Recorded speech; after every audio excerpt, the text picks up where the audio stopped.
एषसुरासुरमनुसिन्दवन्दितं धोदगादिकं मलं प्रणमामि वर्धमानं तीर्थं धम्मस्कातारं शेषे पुण्यतीर्थये ससौवसिद्धे विशुद्धसाभावे समलेयाणदंसं चरित्र तव वीर्यायारि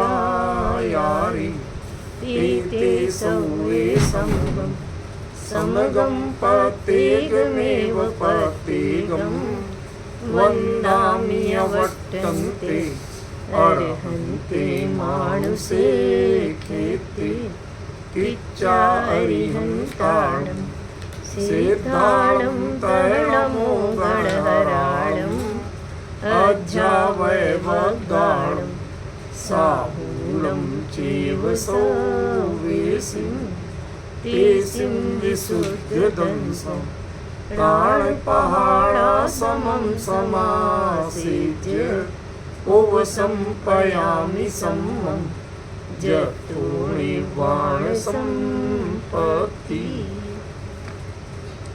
प्रवचन सार परमागम ज्ञान तत्व प्रज्ञापन महाधिकार गाथा 80 पृष्ठ 141।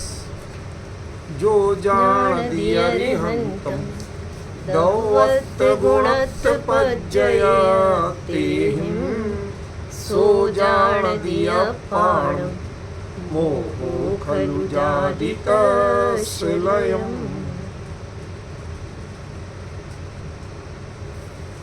जो जीव अरहंतम जानती, अरहंत को जानता है। कैसे जानता है? दव्वत गुणत्व पज्जयते, द्रव्यत्व से, गुणत्व से और पर्यायत्व से। ध्यान रखना, इसमें द्रव्य गुण पर्याय नहीं कहा, भाववाची कहा, वस्तुवाची नहीं कहा।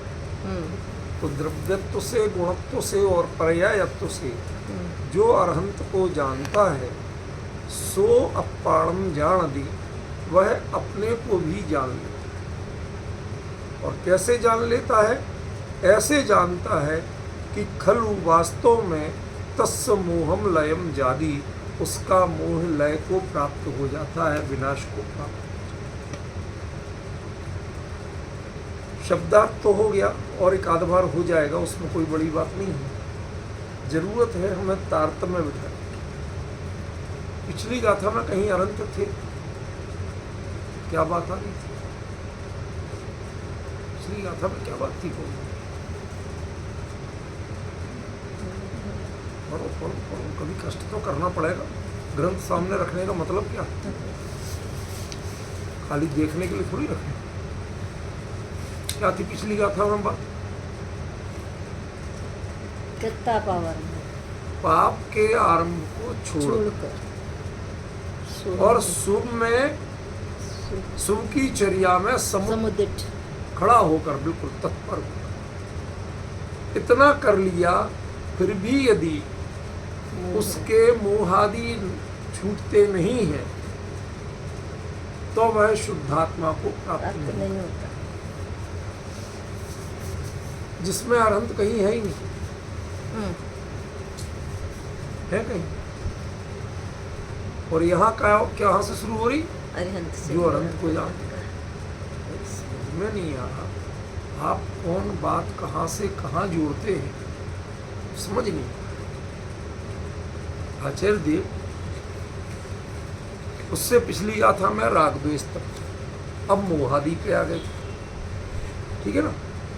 वह शुद्धात्मा को प्राप्त नहीं कर पाता। अब यहाँ पर कहते हैं कि जो अरहंत को जानता है वह अब आत्मा को जानता है। अब यहाँ पर शुद्धात्मा की बात है, अकेली आत्मा की बात है। कहाँ कहाँ क्या अंतर आ रहा है पहले उसे पहचानो। जब पॉइंट टू पॉइंट बारीकी से पहचानोगे तो आचार्य क्या कहना चाहते वो पकड़ में आए।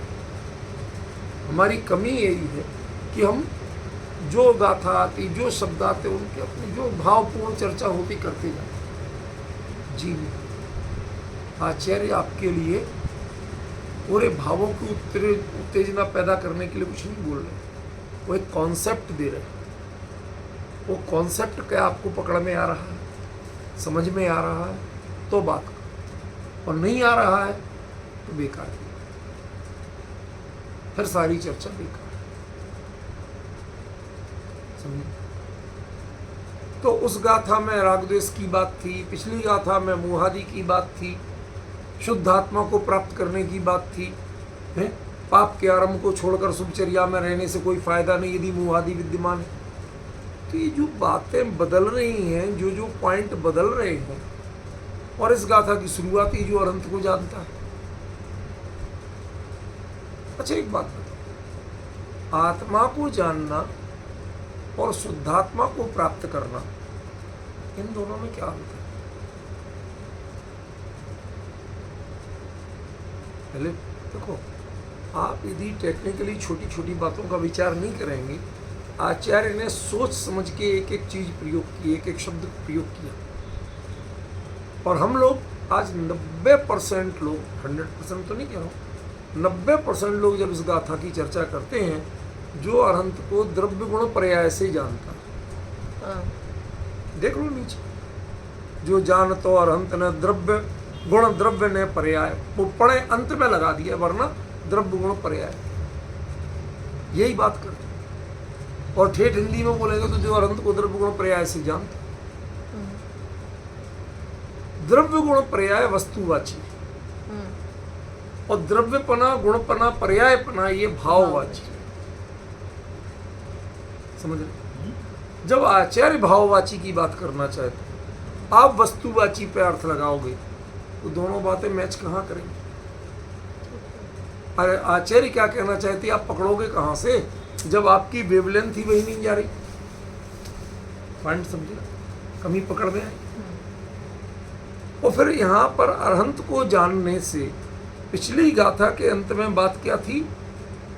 सोलाहदी अपगम शुद्धम, शुद्धात्मा, वहां शुद्धात्मा को प्राप्त करने की बात, जानने की बात, और यहां अकेले आत्मा को जानता है। इन दोनों में अंतर क्या? पहले हमें तकनीकी रूप से अंतर समझना, वह अंतर मैं आपको अभी समझाना शुरू कर रहा हूं। बहुत एकाग्रता से सुनना, चर्चा थोड़ी गंभीर है, भावपूर्ण सब आएगा। पहले एक एक पॉइंट जैसे जमा के बैठना पड़ता ना, वो देखो। समझे? घर बनता है ना तो बहुत कष्ट होता है, रहने में बहुत मजा आता है, लेकिन उस समय एक एक चीज की सावधानी रखना पड़ता है।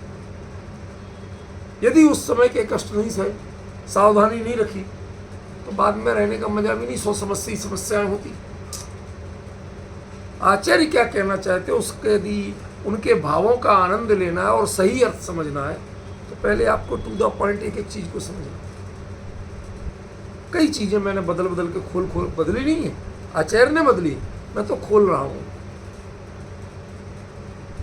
वहां क्या था? शुद्ध आत्मा को प्राप्त था कि नहीं था सचिन? शुद्धात्मा को प्राप्त कर। यहां आत्म शुद्ध विशेषण हट गया, आत्मा को जानता, अनंत को भी जानता है और आत्मा को भी। कहीं ना कहीं अंतर आ रहा। अब ये अरहंत माने खाली हम शुद्ध पर्याय या बोले, क्या कहना चाहते हैं आचार्य? बारीकी से पहला रहस्य खोलता हूं आपको, ध्यान से सुनना। सामान्य छद्मस्त जीव की चाह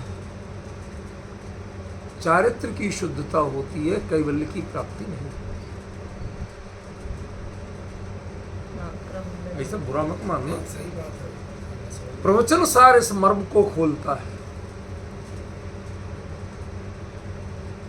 मैं बड़े चारित्र, शुद्ध चारित्र को प्राप्त हो जाऊं। प्रवचन सार कहता है कि कोई चारित्र नहीं है, कैवल्य की साधना जिन शासन की साधना है, या कोई चारित्र की उत्कृष्टता और शुद्धि, चारित्र गुणों के परिणति को सुधारना, ये कुछ नहीं। ये हमारा गोल नहीं। पिछली गाथा में जो कहा था अपगम शुद्धम लहदी, पाने की बात थी।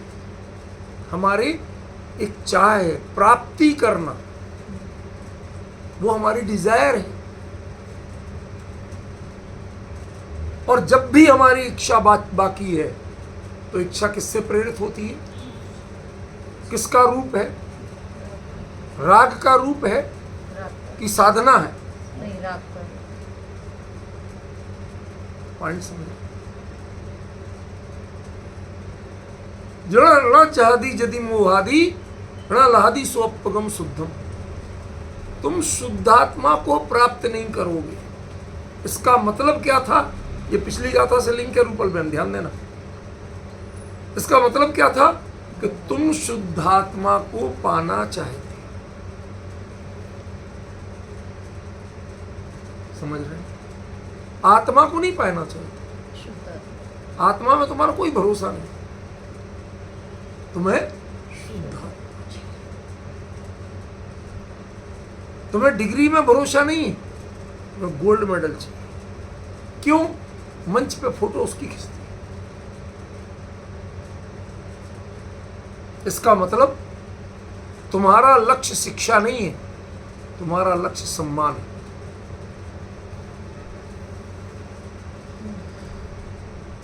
पॉइंट पकड़ में आ रहा कि नहीं आ रहा? तुम्हारा लक्ष्य शिक्षा नहीं होके सम्मान हो गया। ऐसे ही तुम्हारा लक्ष्य कैवल्य नहीं होके चारित्र की शुद्धता, और अशुद्धता तो चारित्र में होती है। ज्ञान में शुद्धता अशुद्धता कहां होती है? और कैवल्य लाभ ज्ञान को होता है, चारित्र को नहीं। और ये अधिकार किसका है? ज्ञान का। अब पॉइंट कुछ कुछ समझ में आना शुरू हुआ, अब लिंक जोड़ना शुरू हुई। मैं चाहे 10 बार बोलना पड़ेगा, मैं बहुत धीरे चलूंगा इस गाथा, पर इसकी लिंक बिठा के चलो। बहुत शांत मन से सुनना, एकाग्र चित्त, जरा भी उपयोग बटा और सारी बात चली जाएगी, फिर पकड़ में नहीं आएगी। जो गुरुदेव बोलते थे ना, बिल्कुल ऐसा उपयोग गड़ा के सुनना, हिल नहीं पाए वो करना। ठीक है, फिर से सुन। पिछली गाथा में क्या हो रहा था? वह शुद्धता किसमें होनी है? चारित्र। उसका लक्ष्य क्या था? मेरा चारित्र ठीक हो जाए।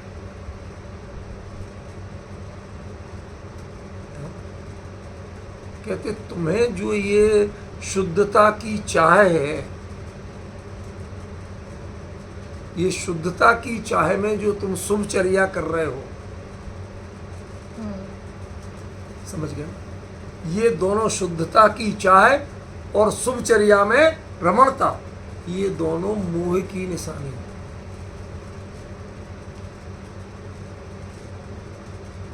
इसलिए ये मोह जब तक विद्यमान है तब तक ना तुम्हारी शुभचर्या में जितने चाहे लगे रहो, ना उसका कल्याण है, ना शुद्धात्मा की। तो शिष्य ने पूछा, भगवान अब आप ही बताओ कि मैं कैसे करूं? आपकी भाषा में मान लिया कि मुझे मोहादि विद्यमान नहीं छूट पाए, अब छूटे कैसे ये भी तो बताओ। आपने जितनी जितनी तपस्या बताई मैंने सब कर ली। चारित्र संबंध। भाई मुनि धर्म में आज लड़ाई क्या है? मुमुक्षुओं में, मुनि पंथियों में लड़ाई क्या है? ये दो पंथ बने क्यों? दोनों सब जिनेंद्र का पंथ है। ये जिनेंद्र का पंथ है कि नहीं है?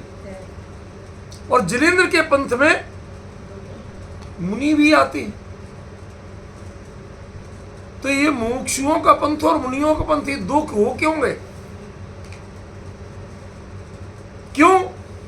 क्योंकि ये मैं श्रद्धा में बिल्कुल पक्का रखूंगा, वो कहते मैं चारित्र बिल्कुल पक्का रखूंगा। कहते तुम दोनों मुंह में पड़े। साधना करनी है ज्ञान को, जितना परिष्कार होता है वो ज्ञान की साधना से होता है। अच्छा एक चीज बताओ, आज कई प्रश्न पूछो आपके दिमाग को खोलने के लिए। अनुभव श्रद्धा गुण से होता है, आत्मानुभूति ज्ञान कौन में। सा गुण करता है? ज्ञान में न चारित्र गुण आत्मानुभूति करता है, नहीं, ज्ञान में न श्रद्धा गुण करता है। ज्ञान गुण जब अनुभव करता है तो पहले श्रद्धा सुधरती है, फिर चारित्र। उन पे इफेक्ट आता है, ये सही है, बराबर। लेकिन साधना कौन कर रहा है ये तो ज्ञान। बताओ। ज्ञान। दोनों बार साधना ज्ञान कर रहा है। जितने अनुभव का पुरुषार्थ है वो ज्ञान कर रहा है।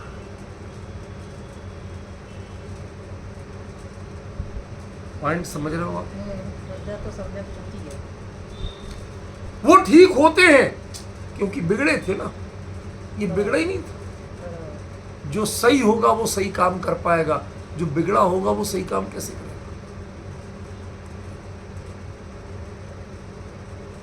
काले हाथों से मुंह धोगे काला हो गया। क्या होगा?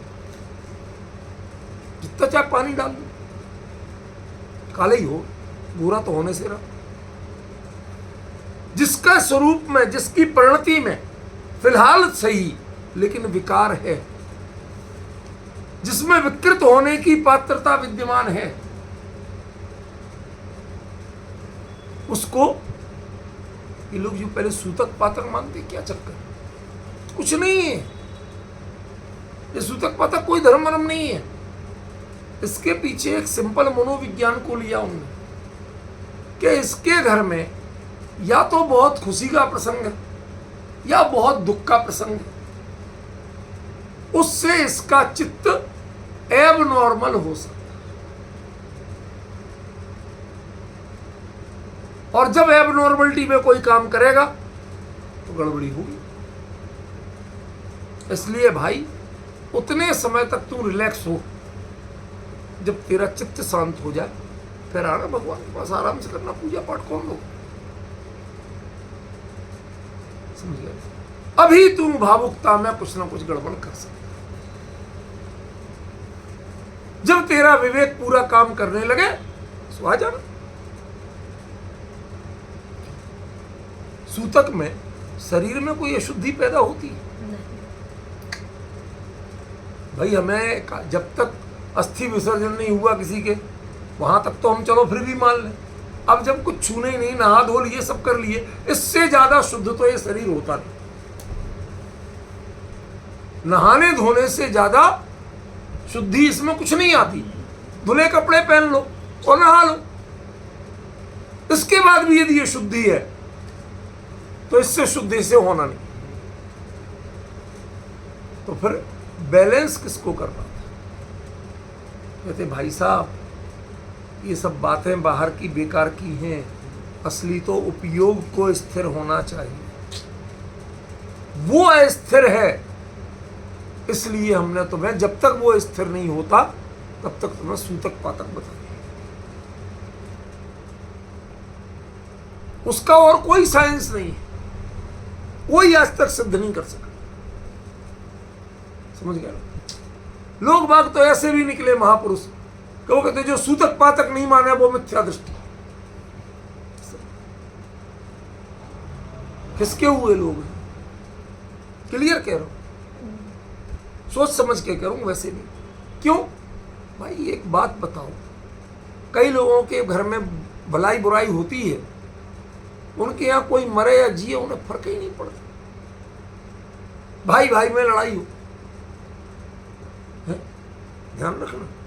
और दुश्मन में लड़ाई इतनी भयंकर नहीं होती जितनी भाई भाई की होती है। जहां राग की तीव्रता होती है वहां द्वेष की भी तीव्रता होती है, समझे ना? तो उनमें लड़ाई हो, उसके यहां बच्चा पैदा हुआ, सूतक मानता तो है, क्यों? अब समाज ने लगा रखे, पर उसको रंच मात्र भी खुशी नहीं, बल्कि कई बार उल्टा गुस्सा हो सकता है। हमारे यहां तो बहू के इतने दिनों से हुआ नहीं, उसके इतने में हो गया, अभी साल भर भी नहीं हुआ सर। बताओ इसके काय का सूतक, और उसके यहाँ किसी की मौत, अच्छा हो गया चलो जो हुआ, बहुत अकड़ता था तो दुख भी नहीं, समझ गया। तो काय का सूतक पातक। लेकिन जिन्होंने सूतक पातक का प्रावधान किया उनका उद्देश्य उपयोग की स्थिरता, उपयोग शांत होना चाहिए, वो विचलित नहीं हो, ख्याल में। और उपयोग में न श्रद्धा आती है न चरित्र, ये तो मानते दर्शन और ज्ञान। ठीक है ना। तो तुम्हें हम लोग सूतक पातक को हमने चरित्र का दोष मान लिया, समझ गया। वो बने क्यों थे? उपयोग की स्थिरता, वो इस चरित्र की, उसमें काहे की चरित्र की अशुद्धि हमें समझ में नहीं आता। भाई पहले जब घर में मौत होती थी तो भाई जब तक कपड़े नहीं धुल जाए तो 3 दिन में वो भी धुल जाते थे, फिर 3 दिन के बाद जगह 13 दिन क्यों माने जाते? कोई रिलेवेंस है? आजकल तो लोग 1 दिन में करने लगे सब कुछ। क्यों? क्योंकि अब किसके पास फुर्सत रखी, टाइम ही नहीं, सब नियम खुद ही बदल लिए, बदल ली है अब, समझ गया। अब कोई नहीं कहता, जो पहले कहते थे सूतक पातक नहीं मानो सो मिथ्या दृष्टि, उन्हीं के चेले सबसे पहले आगे बढ़ रहे, समझ गया।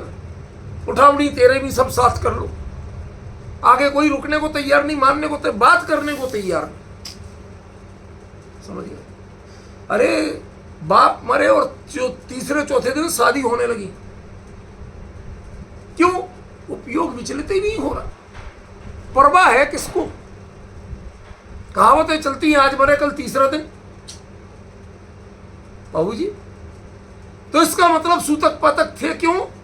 आपके उपयोग की विचलितता की चिंता करके थे, वो स्थिर हो जाए तब तक आपको। तो ये बाहरी नियम दिख रहे हैं चारित्र के, लेकिन उनका उद्देश्य उपयोग की स्थिरता। तो लोक में भी ध्यान किस पे है?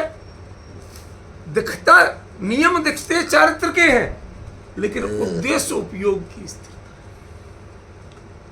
ऐसे ही मोक्ष मार्ग में सारी साधना, व्रत नियम संयम ये सब दिखते चारित्र के हैं, लेकिन इनका लक्ष्य एक उपयोग की शांत स्थिरता है, वो अविचलित हो जाए, वो स्वरूप में अविचलित हो जाए, बिल्कुल लड़। और ये एकाग्रता कब होगी? कि जब वह अपने आप में पूरा भरोसा जगेगा, शब्द ध्यान देना, भरोसा जगेगा और उसे किसी दूसरे की जरूरत नहीं लगेगी, अपने आप में परिपूर्णता लगेगी, अपूर्णता का बोध निकल जाए, पामरता का बोध निकल जाए, तब हो पाएगी, समझ गए। इसलिए किसको देखना, किसको जानना? कि जिसने अपनी परिणति को, अपने पूरे स्वरूप को उस अरहत पने, यहां अरहंतम शब्द है, अरिहंतम नहीं है, मैंने गलती से लिख दिया, ध्यान देना, एक एक शब्द में गहराई आएगी। अर्ह होता है परिपूर्णता का वाची, पूजा के योग, जो हम नहीं कर पाए वो आपने कर लिया, समझ गए। आप परिपूर्ण हो गए, हम अभी तक, कोई अधूरा नहीं है संसार में, हमारा कॉन्फिडेंस पूरा नहीं है, और आपने कॉन्फिडेंस से उसको चरितार्थ करके दिखा दिया। इनको देखो, हुआ कि नहीं? किनको देखो? अरिहंत को देखो, अरिहंत को नहीं, अरहंत को, जो परिपूर्ण हो। अरिहननाथ अरिहंता नहीं है यहां पर, यह दृष्टिकोण विशेष है। कुंद ने लिखा है, अरिहंत शब्द भी प्रयोग किया है, उसमें कोई विरोध नहीं है, लेकिन यहां पर जो है धवला में भी साफ दिया कि अरहंत की व्युत्पत्ति व्याख्या अलग दी और अरिहंत की अलग दी, किसी का निषेध नहीं किया, वो दो भिन्न भिन्न विजन है। अरहंत में परिपूर्णता का विजन है और अरिहंत में कर्मों के नाश का विजन है। आप परिपूर्ण कैसे हो गए? कर्मों के नाश। किसी कर्मों की कृपा से नहीं हो गए कि तुम चले गए तो हम पूरे हो गए। ग्रहण टल गया, ग्रहण का काल टल गया। सूर्य से कहा जा भैया आप कहीं नहा धोया। ये सूतक तुम पे लगता है कि सूर्य पे लगता है? मेरा प्रश्न समझ में आ रहा है रूपल में? जो ग्रहण था वो ग्रहण सूरज पे था नहीं। और ग्रहण का स्नान सूरज को करना पड़ता। आप तो सूर्य ग्रहण कहते हो। जो मानता है उसे स्नान करना पड़ता। सही बात। वो तो कहता मेरे पर लगा ही नहीं था, मैं तो जहां का तहां परिपूर्ण चमक रहा हूं। तेरी दृष्टि के बीच में आई थी वो छाया जिससे तुझे ग्रहण दिखा था। सूरज को तो आज तक सूरज ग्रहण ही नहीं दिखा। सही बात है।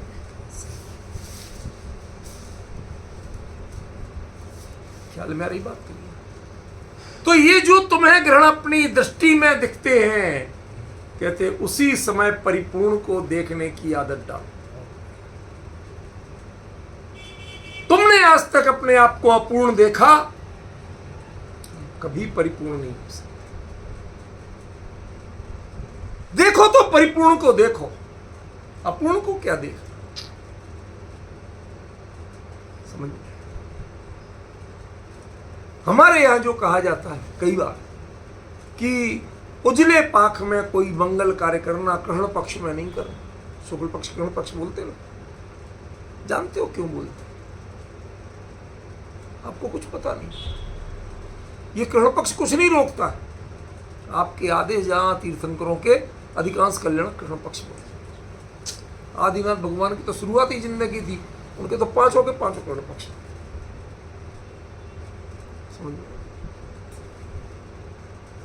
ये नहीं रोकते, बट इसके पीछे एक विजन है।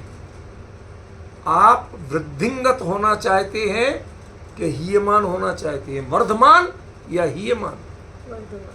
कृष्ण पक्ष जो है वो घटता है, हीयमान है। उसके अंत में अमावस्या आती। दृष्टिकोण छोटा होता जाता होता जाता होता जाता होता जाता, डूब गए। हम तो कुछ बचे ही नहीं भाई साहब, हम तो हमारे गरीब।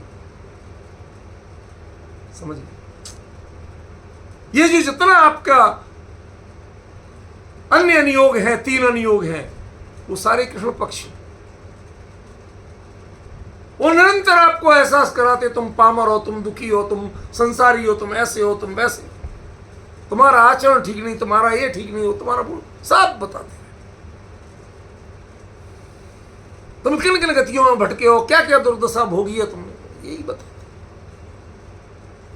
एक अनुयोग है शुक्ल पक्ष, इसको द्रव्यानुयोग। वो बढ़ते हुए की बात करता है, वो डूबते हुए की बात करता है। वर्तमान में भी परिपूर्ण।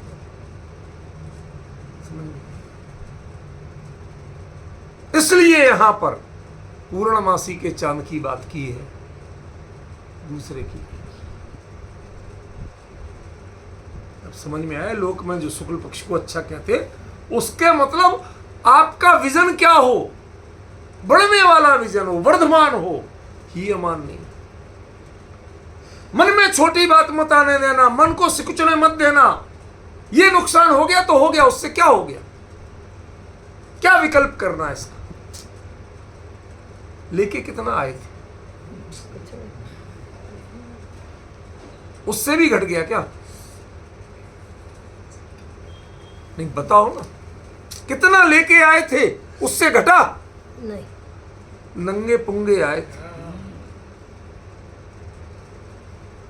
भूखे रोते आए थे, उससे बुरी दशा है क्या? बताओ, अभी भी कुछ पाया है कि घटा है? पाया। कुछ ना कुछ तो है ना, तो रोता का है? पूर्णता ने लक्ष्य ने शुरुआत થાય છે, जो जाना दी रिहंत। समझ में आ रहा? ये विषय सामान्य नहीं है। इसमें यदि हमें शब्दों में अटकना पड़ेगा तो आप बहुत भटक जाओगे। ये एक रिदम में चलेगा, पर उस रिदम तक पहुंचने के लिए हमें आपको शब्दों को भी समझाना पड़ेगा।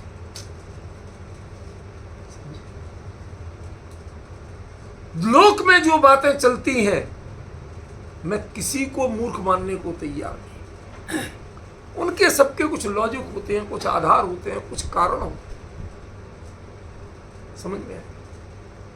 हम उन कारणों को नहीं पहचानते और अपने हिसाब से व्याख्या करने लगते। गड़बड़ी यहां। उनके कारणों को पहचानो।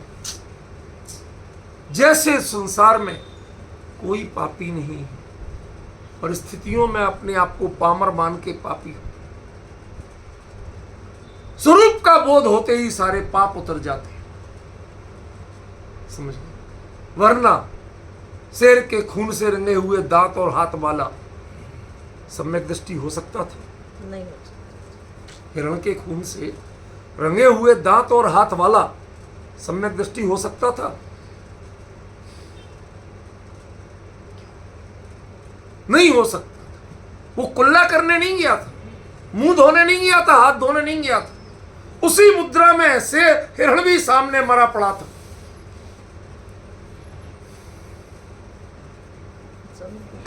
ज्ञान की धारा जहां बही, उससे अंतर प्रक्षालित हो गया, देह मलिन बनी रही और व्यक्तित्व निर्मल। रूपल भाई, समझ में आ रहा है क्या? हम सारे फोकस करते हैं देह की शुद्धता। जिन शासन कहता है परिपूर्णता को लक्ष्य में लो, ये संयोगों की दीनता छोड़ो, ये पराधीनता छोड़ो कि मुझे ये चीज शुद्ध करनी है, इसका सॉरी बोलना है, क्षमा करना शब्दों को। प्रतिक्रमण क्या? सॉरी बोलना। तो अरे गलती किससे हुई? एक समय की पर्याय की जो भूल है उसको तुमने व्यक्तित्व पे लाद दिया, स्वरूप पर आरोपित कर दिया और वो भी गई। अब रो कौन रहा है? जिसने कलंक नहीं पाया, जिसने दोष नहीं किया, अपराध नहीं किया, वो सजा काट रहा है, और जिसने अपराध किया उसे सजा मिली नहीं, वो करके चला गया। क्या विचित्र स्थिति। अपराधी को सजा नहीं है, तुम क्यों रो रहे हो भाई? जिसने किया वो रोए तो रोए, समझ में आता है। तुमने अपराध किया नहीं, तुम तो परिपूर्ण को जानो, अरहंत को जानो, जिसमें कोई कमी नहीं, जिनका ज्ञान अपने ज्ञायक में तदाकार है। लोकालोक भले ही झलके, लेकिन लोकालोक की दरकार जिन्हें नहीं। लोकालोक से बेहतर स्वरूप झलकता है, लेकिन वो लोकालोक को देख के नहीं जानते। जानते जो कुछ वो अपने को ही देख के। ये जो व्यक्तित्व है उसका नाम अरहंत। वह अवस्था है कि आपने अब ज्ञान ने बैसाखियां लेना छोड़ दिया, ज्ञान ने टांगे कपकपाना छोड़ दिया। अंगद के पैर की तरह पैर जमा के खड़ा है, कौन हिलाएगा मुझे? मैं अपने आप में परिपूर्ण हूं। लोगों के अनुमतियों कथा आती, वो अंगद गया रावण की सभा में, पैर हिला के खड़ा, हिला के दिखाओ। तो बड़े बड़े सेनापति और दुनिया के लोग आए, वो नहीं आए। रावण आया उठ के, कहते यदि पैरों में ही झुकना है तो हार मान लेना, काय को लड़ रहा है? यदि तुझे पैरों में झुकना है तो हार मान के निपटा बात, किस्सा खत्म कर। अरे नहीं नहीं, हार नहीं मानू। देख ले तेरी होनहार जो होगी, डिफरेंस। ये है स्वरूप की एक वह परिणति जिसमें ज्ञान अपने परिपूर्ण व्यक्तित्व को निहारता है, और निहारते ही सुध कहां की आती है? शुद्ध अपर्ण। अभी दब्बत उड़त पंचायत की चर्चा नहीं कर रहा। सो जान दी अपण, तो इसके पहले आत्मा को नहीं जाना था। तो क्या जाना था? ना द्रव्यत्व को जाना, ना गुणत्व को जाना, ना पर्यायत्व को जाना। जाना क्या था? है? अंधेरे में कोई तुम्हें मुंह में लड्डू डाल गया और आप आराम से चबा रहे, पता है कौन सा लड्डू था, काहे का लड्डू था, जूठा था कि सांचा था? कहीं ऐसा तो नहीं कुत्ते के जूठा खिला गया हो? कुछ पता है? अनजाना है सब कुछ। तुम्हारा ज्ञान तुम्हारे व्यक्तित्व को ही नहीं जानता है। कैसे जाना जाता है? अनंत को देखो, ऐसे जाना जाता है।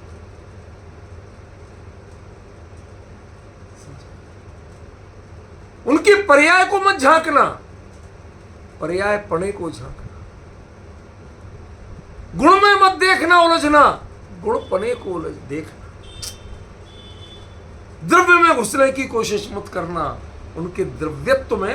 अभी द्रव्यत्व गुण की बात नहीं, उसमें अपने आप को प्रवेश कराओ। यदि परख सको तो परख लो, जान सको तो जान लो। जिस क्षण जान जाओगे उस क्षण तुम आत्मा को जान जाओगे। उसके पहले तुमने आत्मा को नहीं जाना, क्योंकि जितना जाना वो सिर्फ कंबल ओढ़ के घी पिया। क्या कुछ लोग होते हैं जिन्हें भाग्यशाली लोग मनोहार करके परोस के डाइनिंग टेबल पर बिठा के आपको खिलाते। चीज वही है, लेकिन कुछ लोग होते हैं कि जो यूं उठाते, ऐसे साइड में मुंह छुपा के खाते। उसमें स्वाद कितना है और गिल्टी कितनी है? गिल्टी नहीं है।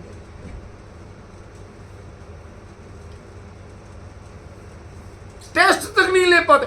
किसी तरह निगल लो, किसी ने देख लिया तो क्या होगा?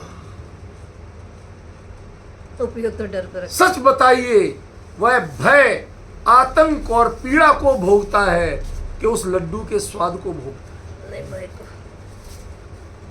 चमड़े की जुबान पर उसका रस आते हुए भी अनुभव क्या उसका रसास्वादन वो ले पाता है? नहीं। इसलिए पहले निर्भय बनिए, परिपूर्ण बनिए, परिपूर्णता का लक्ष्य करिए। अपूर्णता को लक्ष्य में मत लीजिए, अविचलितता को लक्ष्य में लीजिए, विचलितता को लक्ष्य में मत लीजिए। वह वृत्ति अपनाइए जो किसी की मोहताज नहीं। अरहंत का ज्ञान लोकालोक को जानते हुए भी लोकालोक का मोहताज नहीं है। उसका लोकालोक उसके अंदर में बसता है। लोकालोक को गरज है तो उनके अंदर में आके झलकता है। उनका ज्ञान लोकालोक को जानने के लिए कहीं नहीं जाता।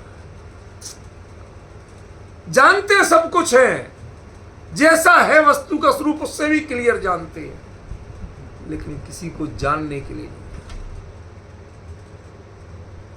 जानना सीखना है तो अरहंत से सीखो। ये संसारी क्या जानते हैं?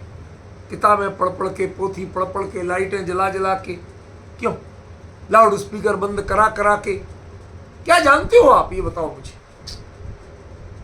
प्रश्न किया, क्या जानते हो?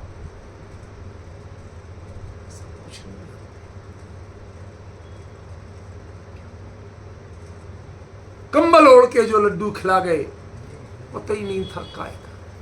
मजा तो ले, हाँ भाई बहुत मीठा बहुत था, सब टेस्टी बहुत।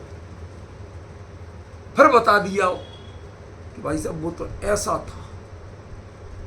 हरे राम, उतारे का लड्डू खिला गए, कुत्ते का जूठा लड्डू खिला गए। वो जानते ही सिवाय संकलेश की ओर किसी ने नहीं। वो स्वाद उस पराधीनता में कहां पद दलित हो जाता है, कीचड़ में चला जाता है, पता नहीं चलता। ग्लानि से भर जाते हो, अरे राम मैंने कुत्ते का जूठा लड्डू खाया।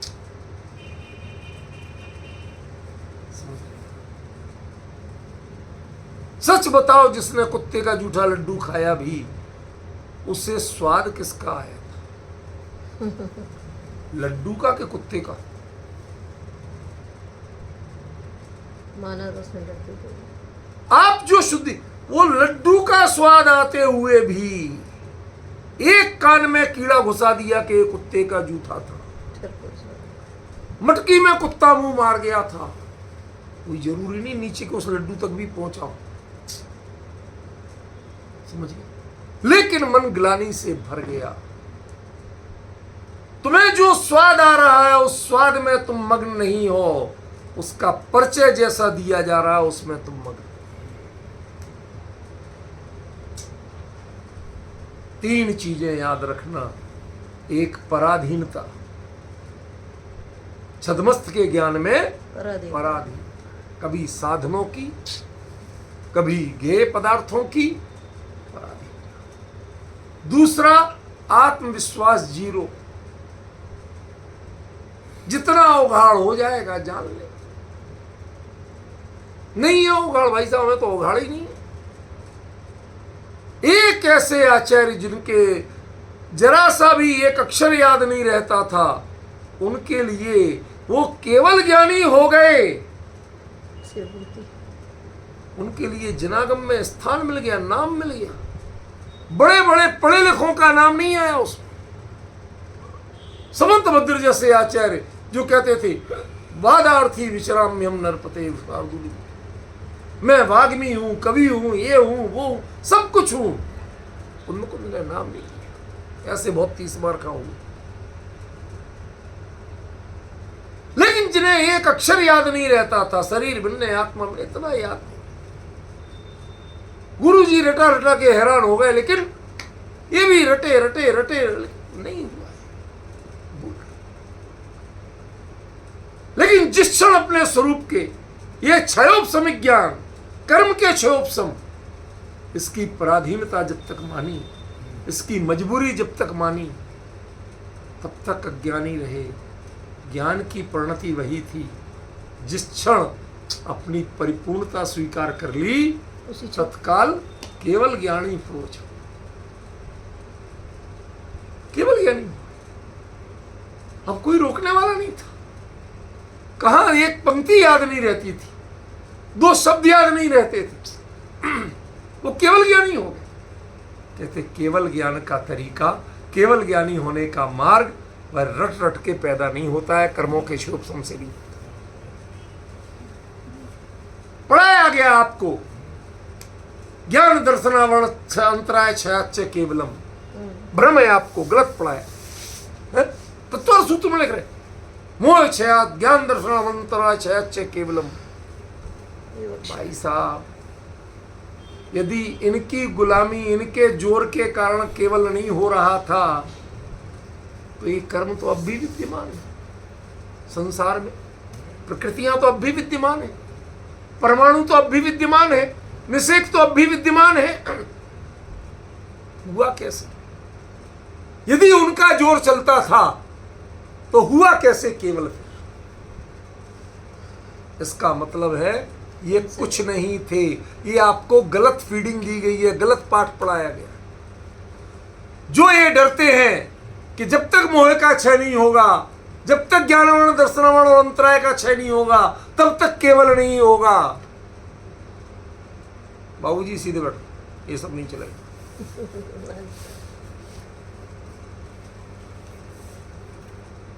वो ध्यान से सुनते हैं इसलिए टोका, इसलिए नहीं टोका कि कुछ गलत बात होगी।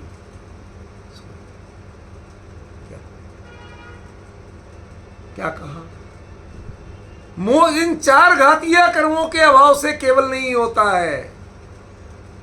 जब अपने कैवल्य में, अपने स्वरूप में परिपूर्णता का बोध होके वह परिणति उठ खड़ी होती है, तो ये चारों भाग जाते। हमें पढ़ाया गया कि इनकी कृपा से केवल हो गया। आपने केवल का लक्षण ही नहीं जाना, कैवल्य का स्वरूप ही नहीं जाना। आपको हमेशा पामरता के पाठ पढ़ाए गए हैं। स्वरूप की परिपूर्णता का पाठ पढ़ना है तो ये जानो, जो जान दी अरिहंतम, वो परिपूर्ण कैसे बने। साहब भरत के तो अंतर मुहूर्त में सारे कर्म चले गए थे, हैं? और आदिनाथ के वो तो उनके पिताजी थे, फिर भी उनके 1000 साल तक नहीं गए थे। देखो जब तक कर्म नहीं टलेंगे, जब तक नहीं होगा। अरे तुम अपने आप में खड़े नहीं हुए थे, जिस क्षण जो खड़ा हुआ उसी क्षण केवल ज्ञान, उसी क्षण केवल की प्राप्ति। ये आपको सही स्वरूप बताया कुंद ने। एक बार मैंने अरहंत को देखा और मेरे लिए कैवल्य के मार्ग का सारा भ्रम निकल गया। कभी मुझे कर्म के अधीन लगता था, कभी मुझे पंचम काल के अधीन लगता था, कभी क्षेत्र के अधीन लगता था। ये सब निमित्त नैमित्तिक प्रभाव वाली बातें हैं। असल में तो तेरे उपादान में ही अभी योग्यता नहीं है, तू उस ढंग से परिणमित ही नहीं हो रहा। यदि परिणमित होते तो कुंद प्रवचन सार लिखने नहीं बैठे। वो यदि पौरुष उस समय काम कर गया होता तो यहां आके प्रवचन सार लिखने की जरूरत नहीं थी वहीं से। अब तुम जो चाहे कह लो कि साहब पंचम काल के जीव को नहीं होता और भरत ये सब, लेकिन इससे तुम केवल्य को कलंक पराधीन मत बनो। केवल्य ये सब सोच के कारण केवल्य नहीं होता, ये सोच टूट जाए तो केवल्य।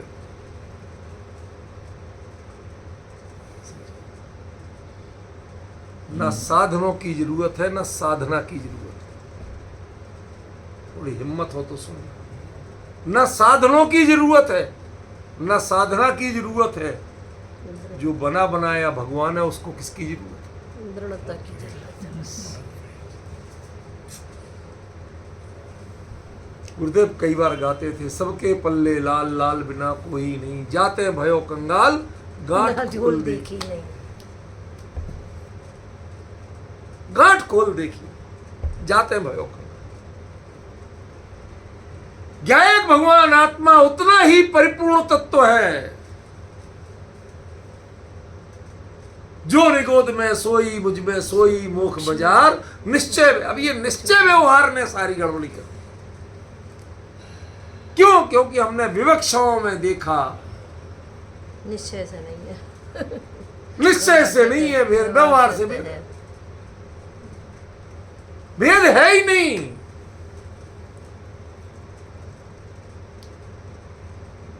जब तीनों में एक ही व्याप्त है तो उस एक को परिपूर्णता से देखो, निगोद के हिसाब से नहीं देखो, मोख मजार के हिसाब से। जो आपको दिखते हैं मुक्त जीव वो एक ही है, जीवन मुक्त अरहंत परमात्मा, इसलिए उनका नाम। सिद्ध की बात करते तो आपको दिखना ही बंद हो जाता। भाई कम से कम कॉन्फिडेंस तो हो कि हाँ एक है, सामने दिख रहा है। समझिए, हमारे एक साधु में नाम नहीं लेना, वो बहुत कहते थे पंचम काल में रिद्धियां नहीं होती। हमने कहा हमारे कुंद चारण रिद्धि से विदेश क्षेत्र गए थे। शिलालेखों में लिखा 70 विशोभिता कुंद 7 रिद्धियों से सुशोभित। तुम्हारे साथ शास्त्र में करना नहीं, अपने ताले में बंद करके रख दो, मत दिखाओ मुझे। जब कुंद जीते जागते हमें मौजूद हैं, उनके उन क्षेत्रों की हम वंदना करके आए जहां से गए, जहां ये लिखा। हम तुम्हारी बात सुनने को तैयार नहीं, लिखा रहने दो तुम्हारे। हम उन एक एक कण का स्पर्श करके आए हैं, वो संवेदनाएं लेके आए हैं जहां से कुंद गए थे। और जो प्रवचन साहब रोज पढ़ के हम वही फीलिंग्स लेते हैं। हम क्या मानेंगे तुम्हारी बात के पंचम काल में रिद्धि होती कि नहीं होती? जिन पोथियों में लिखा उन पोथियों को गंगा में प्रवाहित कर दो। मैं डरता नहीं हूं इस बात से। जब जीवंत कुंद मौजूद है, वो लिख रहे हैं कि मैं पंचम काल में होते हुए विदेश क्षेत्र गया, वहां सीमंदर परमात्मा की वाणी सुनी, उनसे ये समाधान प्राप्त की, कैवल्य की विधि सीखी। जो जीवंत लिख रहे हैं उनके लिए हम ये पुद्गल की पोथियों पर हम विश्वास करेंगे या जीवंत कुंद पर विश्वास करेंगे? समझ में आया बाबूजी? इसलिए ये बातें करना बंद कर। आप क्या अरहंत को देख सकते हैं? देख सकते। देख सकते। आपके यहाँ अरहंत को दिखाने की ही विधि की गई। रूपल बहन, बहुत कड़वी बात कह रहा हूं आपके लिए खास। ये थानक वासियों ने जिन मुद्रा गायब कर दी, स्थापना निक्षेप गायब कर दिया। ये अरहंत को देखने के लिए यहां होते हैं, अरहंत वास्तव में होते हैं, ऐसा स्वरूप होता है। ये एहसास बना रहे। तुम्हारा ज्ञान इंद्रियों के बिना देखने का आदि, जानने का आदि नहीं है, तो तुम्हें एक दृढ़ विश्वास जगाने के लिए कि हाँ होते। ये जिनबिंब तुम्हें पकड़ाए गए, ये पधराए गए थे कि इनको देखो, देख के तुम जय परम शांत मुद्रा समेत भविजन को निज अनुभूति है। ये प्रोसेस चलती रहे।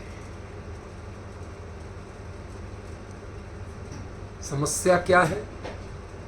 हम प्रोसेस को छोड़ दें। आपके लिए स्थापना निक्षेप मात्र इसलिए बताया गया था कि आप पंचम काल के जीव चौथे काल में जो नहीं जा पा रहे, उन्हें विश्वास रहे भगवान मेरे पास। मैं अनंत को रोज दर्शन करता हूं। अनंत का स्वरूप ये होता है। और आपको दुर्भाग्य से वही स्थापना निक्षेप तक छुड़ा दिया गया। ये सौभाग्य है कि दुर्भाग्य? कुंद कुंद को 100% कॉन्फिडेंट होना था, वो वहां जाके हो आए और यहां आके लिख रहे जो जान दी। तुम में से भी जो अनंत को जानेगा, आज भी तुम जान सकते हो। उन्होंने कॉन्फिडेंस दिया और आपने कॉन्फिडेंस लूज किया। आर यू लूजर और गेनर? यह माला पकड़ने से नहीं होगा। माला में अनंत नहीं आएंगे, उसके लिए वह मुद्रा चाहिए।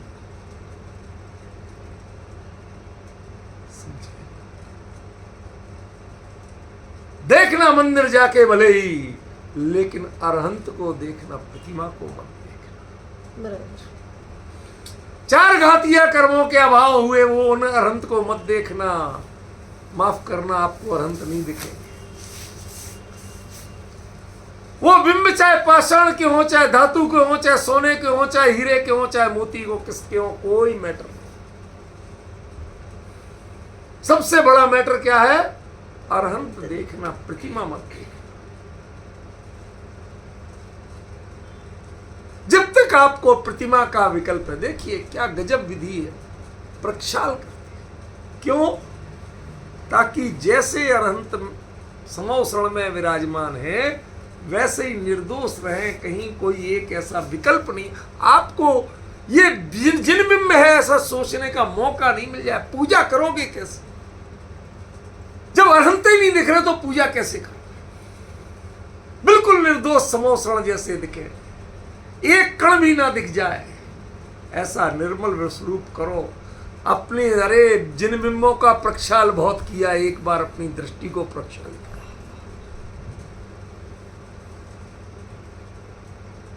जिसलिए जिन बिंब का प्रक्षाल किया जाता ताकि पूजन कर सको, फिर आप अरहंत में मग्न हो सको। और उसके भी यदि आपको ये लगता है ये भगवान हमने विराजमान करवाए थे,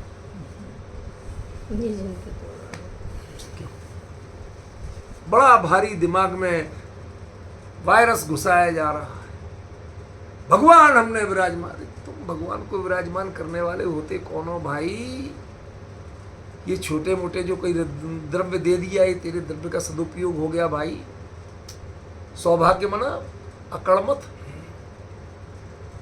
समझ गए? जान बची और लाखों पाए वाली बात है। नहीं तो ये परिग्रह तुझे डुबो के नरक निगोद ले जाने वाला था। उसके कलंक से बच गया तू।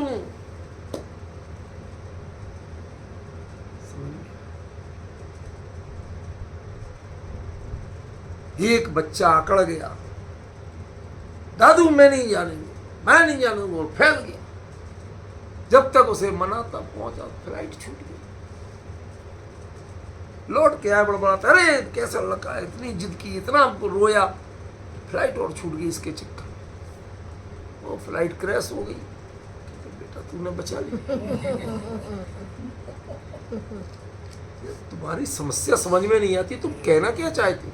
क्षण में अब यह आते आते कह रहे थे कि इसके कारण मेरी फ्लाइट छूट गई, और अब क्या कहते, बेटा तूने बहुत अच्छा किया, तूने मेरी फ्लाइट छूट दी, नहीं तो मेरे हार पे, फोटो पे भी हार टंग जाता। क्या बदला? विजन ही तो बदला है। दृष्टि। यही दृष्टि बदलने की बात है।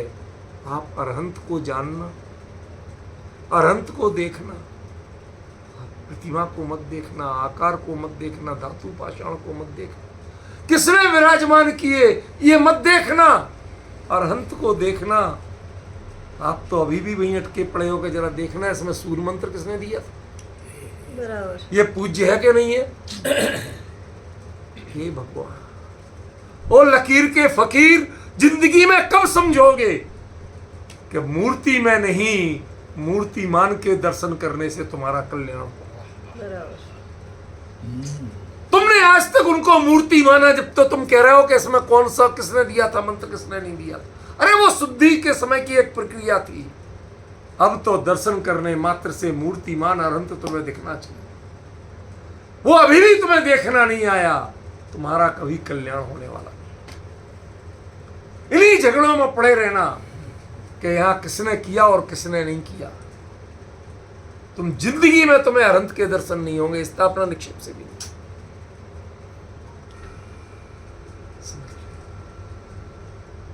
इसलिए भाई, अपनी दृष्टि को, अपने ज्ञान को, अपने विवेक को इतना निर्मल बनाओ, इतना व्यापक बनाओ कि उसमें अरहंत समा सके।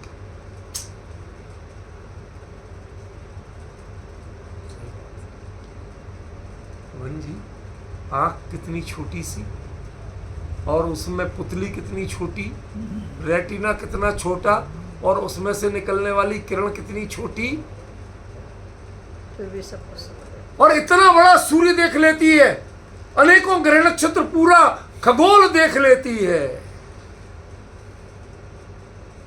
कभी विश्वास हुआ कि आपकी आंख कितनी बड़ी है? अरे आंख बड़ी नहीं होती है, विजन बड़ा होता है। ऐसे ही क्षोभसम बड़ी चीज नहीं है, उससे तुमने समझा क्या, ये बड़ी चीज है। अरहंत को जानने की औकात बनाओ। कैसे कैसे जानना, ये चर्चा तो आएगी, अभी कई दिन लगेंगे इसका। तो अभी तो पहले अरहंत को जानने की औकात बनाओ।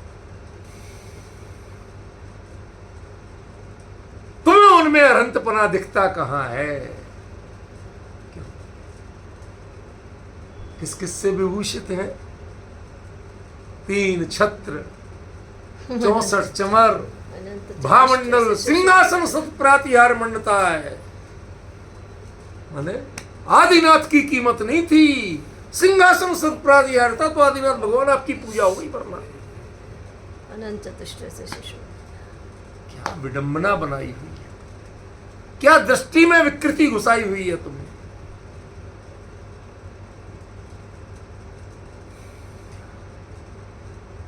सिर्फ केवल अनंत चतुष्टय की भी कीमत नहीं है, सिर्फ केवल, कुछ नहीं चाहिए।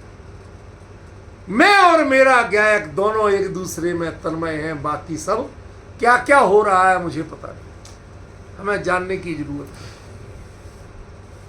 समझिए, ये कैवल्य की आराधना, ये अनंत की आराधना है। आज तक सब कुछ होके देखा था आपने, अपने ज्ञान को, अपनी परिपूर्णता का एहसास नहीं होने, निरावलंबनता का एहसास नहीं होने दिया था। उसके कदम नहीं डगमगाए, ऐसी फीलिंग नहीं आने दी थी। शपक श्रेणी की जो साधना थी, कैवल्य की साधना, उसने एक चीज प्रदान की, तुम्हारा डगमगाना बंद कर दिया। स्थिर हुए और परिपूर्ण व्यक्तित्व सामने आ गया। ये कैवल्य की साधना का तरीका है और ये केवली को देखने का तरीका है। अभी चलेगी चर्चा, विचार करो, चिंतन करो, आगे क्या क्या आने वाला है सोचो। रोज घंटे 2 घंटे इस बात को सुना करो, पढ़ा करो, चिंतन करो, समझ लो आपको कैवल्य का मार्ग मिलने वाला है। उसके लिए आपको जब भगवान अवतरित होते हैं तो 6 महीने पहले से रत्न बरसते हैं। रत्न के लिए नहीं बरसते हैं, लोगों की बुद्धि धुलती है, मोह धुलता है, रत्नों की कीमत खत्म हो जाती है, कूड़े की ढेरी की तरह लगे रहते हैं, कोई नहीं उठता। भगवान आने वाले हैं, उसके लिए पहले अपनी तुम्हारी पात्रता बुद्धि की बनना पड़ेगा। ऐसे ही अरहंत को जानना है तो पहले अरहंत को जानने वाले ज्ञान और दर्शन, उसकी भी पात्रता बनाना पड़ेगी। वो चर्चा कल चलेगी, आज यही